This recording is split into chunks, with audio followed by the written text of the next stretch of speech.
প্রিয় বন্ধুরা, আমি এখন আছি মাদারীপুর জেলা কালকিনি উপজেলা পৌরসভার ৬ নং ওয়ার্ডের লাস্ট প্রান্তে।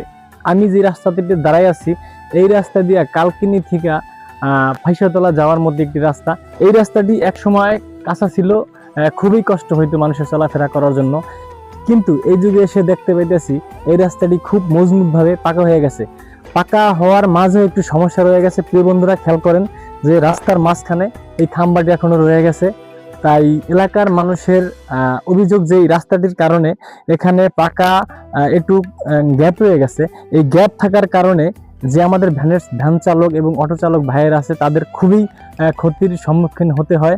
আর গাড়ি ঘোড়া এই রাস্তা নিয়ে আসতে পারে না, ইচ্ছা করলে একটি প্রাইভেট কার মাইক্রো নিয়ে আসতে পারে না। তাই আর সরকারের কাছে আমার আকুল আবেদন যে এলাকাবাসীর পক্ষ থেকে প্লিজ এই খাম্বাটি দয়া করে অতি জরুরি সরানোর ব্যবস্থা করেন। এলাকাবাসী খুবই এই খাম্বার কারণে কষ্টে আছে, এই কষ্ট দূর করেন, এলাকাবাসী শান্তি দেন ইনশাল্লাহ। এই আশা রেখে আমি আমার কথা শেষ করলাম। ধন্যবাদ সকলকে।